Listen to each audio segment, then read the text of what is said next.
bon, un beau jour, il y a eu une arrestation. Et un de nos camarades a été arrêté. Et malheureusement, il a parlé beaucoup. Alors moi, il ne m'a pas dénoncé tout de suite, il ne pouvait pas parce que, comme je faisais partie des responsables, j'étais pas à son niveau. Mais il a dénoncé quelqu'un, qui a dénoncé quelqu'un, parce qu'il faut dire que tous les résistants n'étaient pas des héros. C'était un gamin, il avait 18 ans, il n'avait pas de culture, il était complètement, comment dire,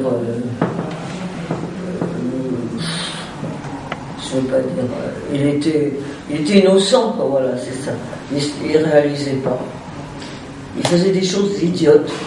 On n'aurait jamais dû l'avoir parmi nous, mais on était si peu qu'à chaque fois qu'il y avait une bonne volonté, pas croire, hein, la résistance, elle s'est développée à la fin, quand il n'y avait plus beaucoup de danger. Mais au départ, il y en avait peu. Donc voilà, c'est comme ça qu'à nos jours, je travaillais, donc on n'avait pas d'argent, hein, donc je vous l'ai dit.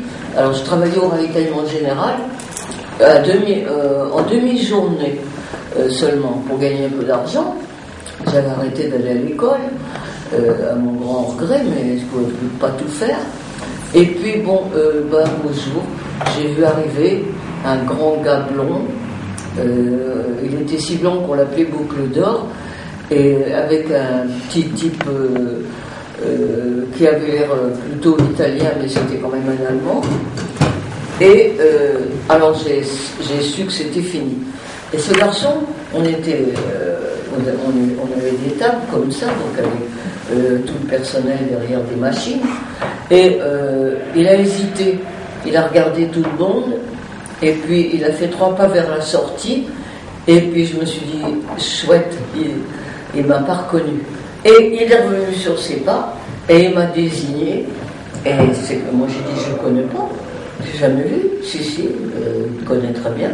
Et donc c'est comme ça que bon, ils m'ont embarqué et que j'ai arrêté. Et bon, c'est sûr que dans mon affaire, on n'a pas été torturé, mais il y a eu la peur de la torture. Et je crois que la peur, c'est la pire des choses. Et donc, ils ont parlé. Et puis, on a été arrêtés à 22. Quand même, 22, c'est beaucoup. Et ils nous ont jugés à Paris, là, à la prison de Fresnes, parce que on était à Caen, hein, tout ça, ça se passait à Caen. Et malheureusement, non, plutôt heureusement, un de nos responsables s'est évadé. Il avait été gravement blessé à son arrestation, il était à l'hôpital, et quand il est allé un peu mieux, la nuit, on le déshabillait, il était tout nu dans son lit. Alors il s'est enveloppé dans un drap. Il a offert, par l'intermédiaire d'un copain, de l'alcool aux 2 gars qu'il gardait, aux 2 Allemands qu'il gardait, qui se sont saoulés. Enfin, tout ça, c'est un enchaînement de petites circonstances favorables. Il a pu se sauver. Donc, il a sonné, il a tapé chez la...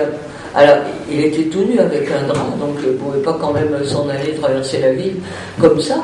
Il a frappé à la première villa qu'il a rencontrée sur sa route, et il est tombé sur une dame qui s'appelait, elle avait un nom rigolo, qui s'appelait Madame Clou. Et Madame Clou l'a ramassé, l'a habillé, et puis a servi d'intermédiaire pour prévenir les copains, pour qu'on le récupère et qu'on l'emmène à la campagne, qu'il soit protégé de tout malheur.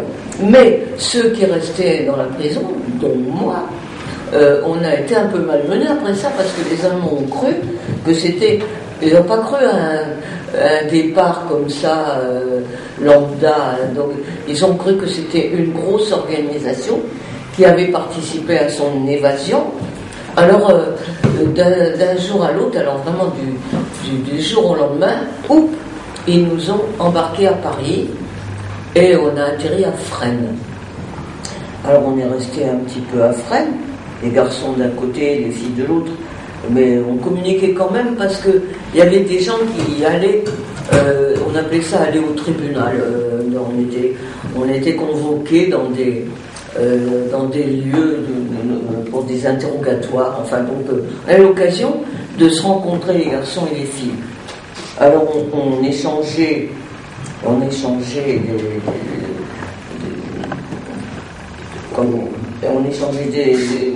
vous dites ? On échangeait, oui, ou plutôt des indications, voilà, des informations pour nous aider dans nos pérégrinations.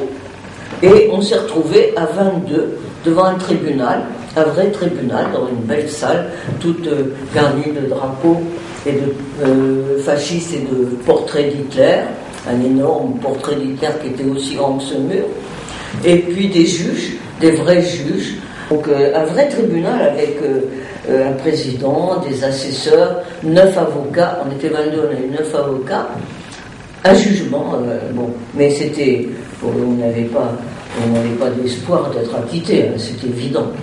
Et évidemment, on n'a pas été acquitté.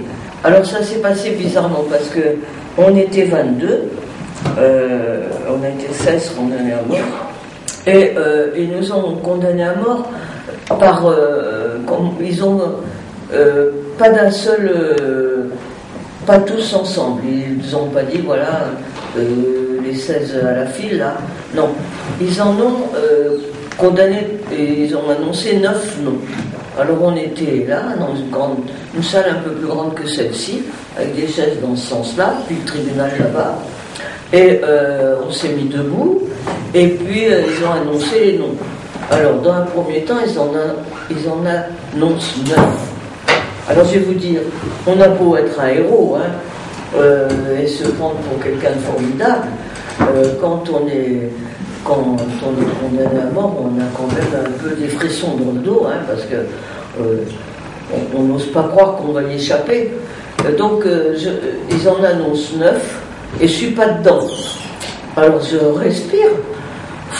Je suis triste pour mes copains, bien sûr, mais bon, moi j'y suis pas, donc j'ai un moment de soulagement. Et puis ils en annoncent 9 autres, encore condamnés à mort, et là je suis dedans. Pourquoi il y a eu cette division personne n'en sait rien, peut-être non plus d'ailleurs, enfin bon, ça s'est passé comme ça. 9 d'abord et puis 9 après.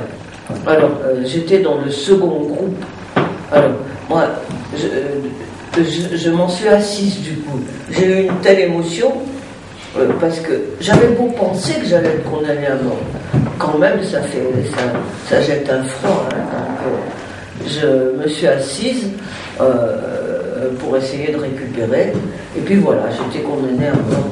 Donc, une fois qu'on a été condamné à mort, ils nous ont parqués dans une pièce, ils nous ont laissés ensemble, tous les condamnés.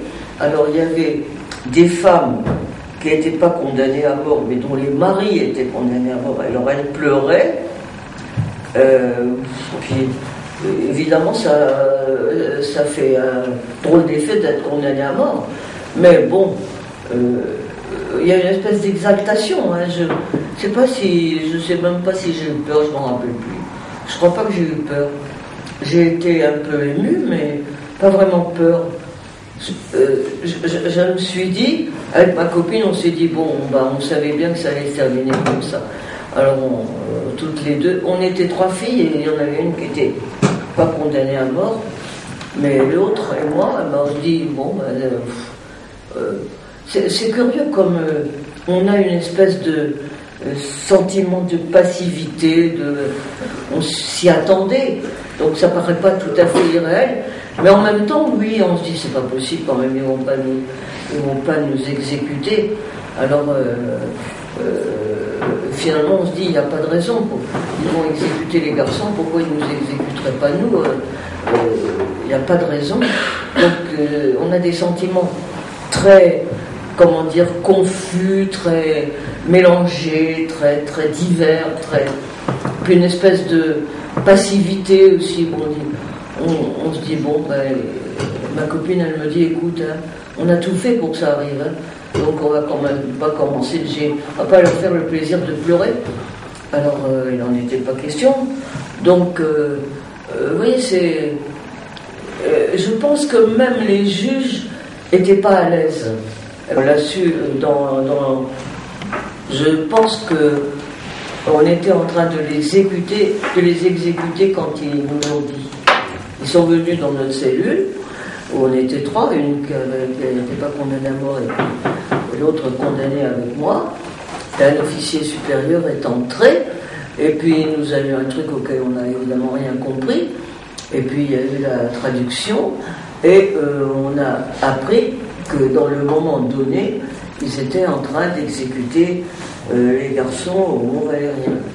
Donc, quand ils ont quitté la cellule, on était consternés complètement, on était complètement, toutes les 3 complètement assommés, bien sûr, parce que on savait que ça arriverait, mais tant qu'il y a de la vie, il y a de l'espoir. Quand on vous dit qu'on est en train de les fusiller, ça fait quand même une drôle d'impression. Hein, pour se mettre. Il y avait 2 gardiennes à Fresnes qui étaient vraiment sympas. C'était pas des SS, c'était leur métier, gardiennes de prison. On les avait collées là. Et elles faisaient ce qu'elles pouvaient pour nous rendre la vie facile d'ailleurs. Et donc elles ont discuté ensemble. Et c'est là qu'on a appris que NN, ça voulait dire Nartung Nouvelle, Nuit Brouillard. Ça nous faisait une belle jambe. On ne savait pas trop ce que ça voulait dire, mais on savait bien que c'était pas quelque chose de très rigolo. Hein, Alors on a été 22 condamnés, 19 condamnés à mort. Ils ont fusillé les 16 garçons dans les jours qui ont suivi. Et puis nous, les gens pas condamnés à mort, et puis nous, les 2 filles condamnées à mort mais pas exécutées, on a été expédiés en Allemagne, donc dans les garçons dans une prison, je ne sais plus où, pas loin de Berlin, et puis nous à Lübeck. Bon, alors après, c'est lambda après, hein, on est prisonnière, on est expédié là où ça les arrange. Lübeck, à un moment, c'était tout le temps bombardé, ça les embêtait, enfin, d'avoir à nous trimballer d'un coin à l'autre. Et il y a eu des évasions, donc ils nous ont transférés dans une petite ville qui existe toujours d'ailleurs, qui s'appelle Cottbus.